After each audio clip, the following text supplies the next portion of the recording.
Hey hello guys, welcome back to our channel. ఈరోజు video ఏంటంటే last Saturday నేను మా పెద్దక్క కిచెన్లో ఉన్న కబోర్డ్స్ అన్నీ క్లీనింగ్ చేశాము.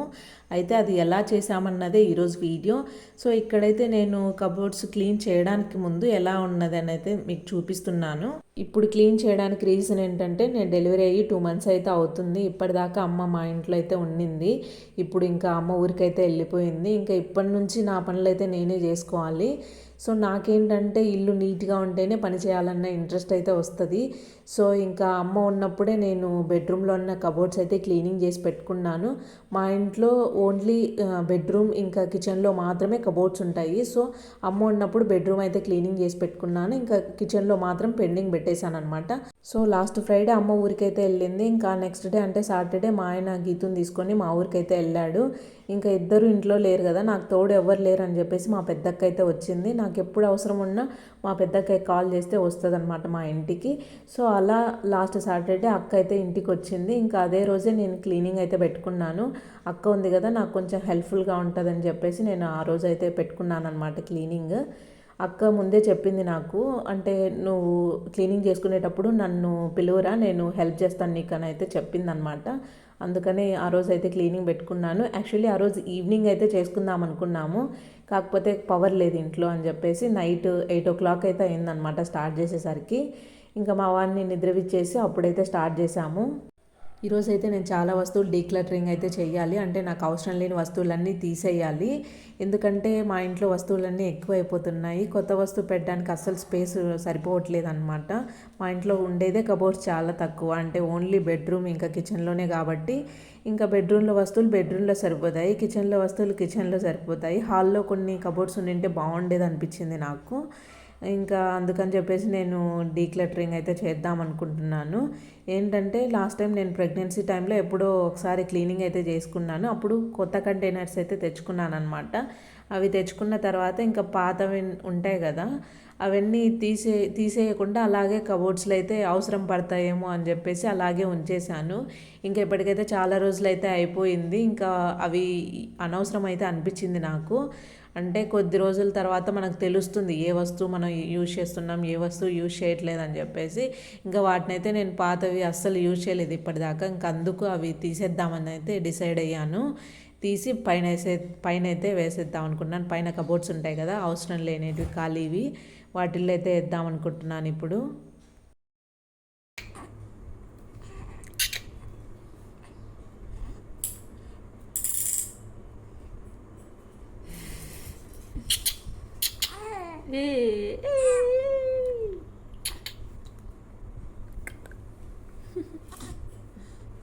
తీయక్క వాడిద్దాం. మేము క్లీనింగ్ స్టార్ట్ చేయడానికి ముందు మా వాడిని నిద్రవిచ్చేసి స్టార్ట్ చేసాము. ఇప్పుడైతే వాడు పాస్ పోసుకొని లేచాడనమాట. సో ఇంకా నేను నాపీ చేంజ్ చేసి మళ్ళీ ఫీడింగ్ ఇచ్చి పడుకోబెట్టేసి ఇంకా మళ్ళీ పని అయితే స్టార్ట్ చేసాము. ఇంతకుముందు కబోర్డ్స్లో నేను బ్యానర్స్ ఉంటాయి కదా, ఆ షీట్స్ అయితే యూజ్ చేసేదాన్ని. అవి యూజ్ చేయబట్టి కూడా ఆల్మోస్ట్ 4 years అయితే అవుతుంది. సో అవి ఇంకా ఇప్పుడు అయితే బాగా జిడ్డు పట్టేశాయి అని చెప్పేసి కొత్తవి అయితే తీసుకున్నాను.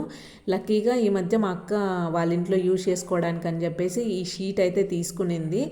ఇంకా అక్కని అడిగాను అనమాట, అంటే వాళ్ళ ఇంట్లో మా ఇంట్లో ఆల్మోస్ట్ షెల్ఫ్ సైజ్ సేమే ఉంటుందని చెప్పేసి సరిపోయాయా లేదా అని అడిగితే సరిపోయాయని అయితే చెప్పింది. ఇంకా సరే నాకు ఒకటి తీసుకొని రమ్మని అయితే అడిగాను. సో అక్క ఇదైతే లోకల్లో తీసుకొని వచ్చింది. ఇది 10 meters అయితే షీట్ ఉందన్నమాట. దీని కాస్ట్ 400 rupees అయితే పడింది. నేను బెడ్రూమ్లో యూజ్ చేసిన తర్వాత మిగిలిన దాన్ని ఇక్కడ కిచెన్లో అయితే యూజ్ చేస్తున్నాను. ఇవి మీషో ఇంకా అమెజాన్లో కూడా అవైలబుల్గా ఉన్నాయి. మీషోలో అయితే దీని కాస్ట్ ఇంకా తక్కువ ఉంది, 200+ ఉంది. నేను మీషోలోనే తీసుకునేదాన్ని, కాకపోతే మీషోలో ఏమన్నా వెడల్పు ఏమన్నా తక్కువ వస్తుందేమో అని చెప్పేసి తీసుకోలేదు. ఇంతకుముందు ఒక వాల్పేపర్ అయితే పెట్టున్నాను, అది బెడ్రూమ్లో షెల్ఫ్లో అయితే సరిపోలేదన్నమాట, కొంచెం గ్యాప్ అయితే మిగిలింది. ఇంకా ఎందుకు లేబ్బా అని చెప్పేసి బయటే తెప్పించుకున్నాను.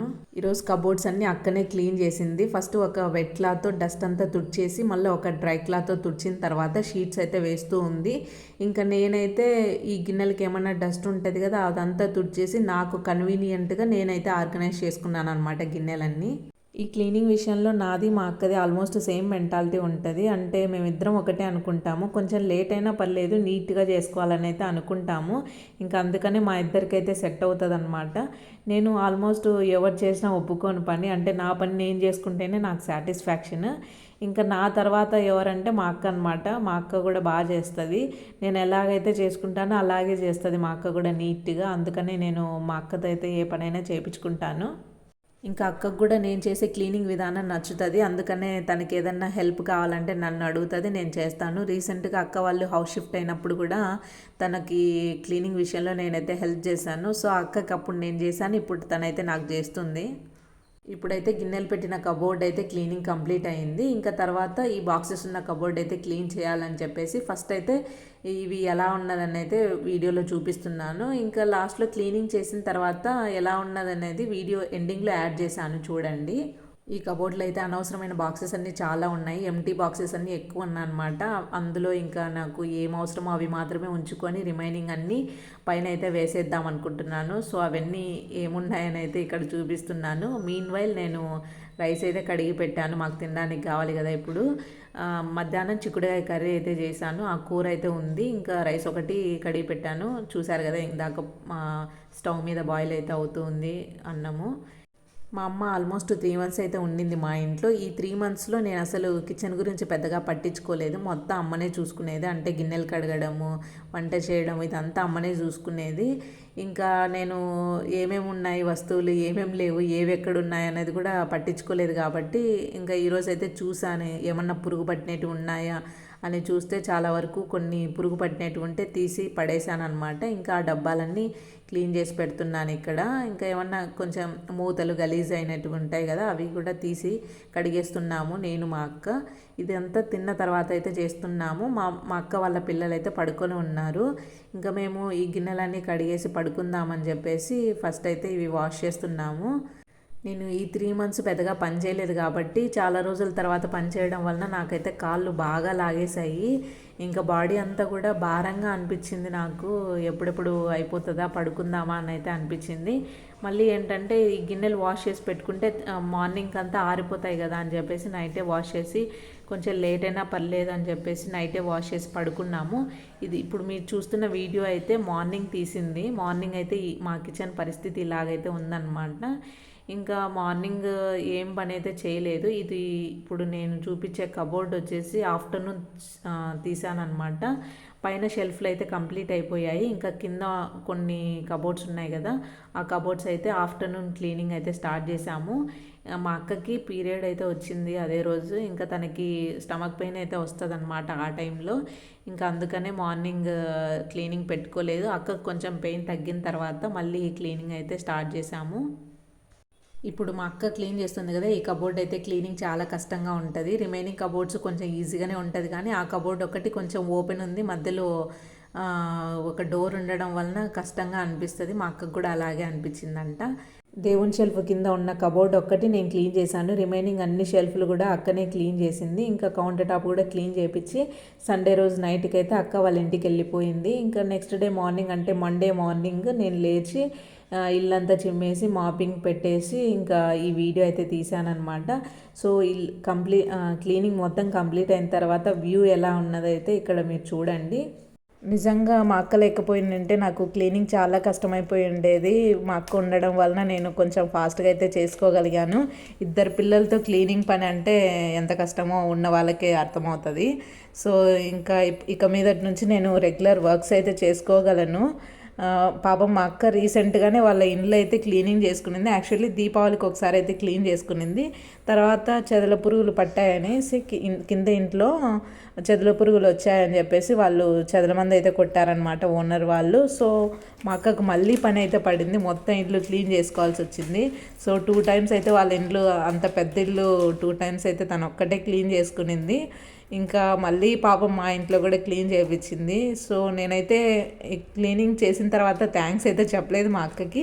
సో ఈ వీడియో ద్వారా నేను మా అక్కకి థ్యాంక్స్ అయితే చెప్తున్నాను. థ్యాంక్ యూ సో మచ్ అక్క. ఇంకా ఇప్పటి నుంచి నేను డైలీ బ్లాగ్స్ అయితే అప్లోడ్ చేస్తాను. ఇద్దరు పిల్లలతో అంటే కొంచెం కష్టమే, బట్ కొంచెం ఓపిక తెచ్చుకొని అప్లోడ్ చేయడానికి అయితే ట్రై చేస్తాను. ఆల్రెడీ ఒక వీడియో అయితే షూట్ చేసి పెట్టున్నాను, దానికి వాయిస్ ఓవర్ ఇచ్చేదైతే ఉంది. అది కంప్లీట్ అయిన తర్వాత బ్లాగ్ అయితే అప్లోడ్ చేస్తాను. సో ఈ వీడియో అయితే ఇంతే. నా ఆర్గనైజేషన్ ఇంకా మా క్లీనింగ్ మీకు ఎలా అనిపించింది అన్నది మీ ఒపీనియన్ని కామెంట్ సెక్షన్లో షేర్ చేయండి. అలాగే మీకు ఈ వీడియోలో ఏదైనా పాయింట్ నచ్చినట్లయితే ఈ వీడియోని లైక్ చేయండి. అలాగే నా ఛానల్ని సబ్స్క్రైబ్ చేసుకోండి. And thank you so much for watching this video. Bye bye.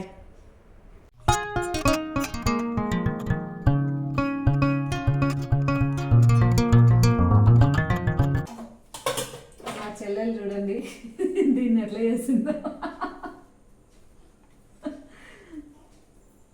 Plate stand లాగా మార్చేసింది. అది నేను దాంట్లో చూసే చేసిన.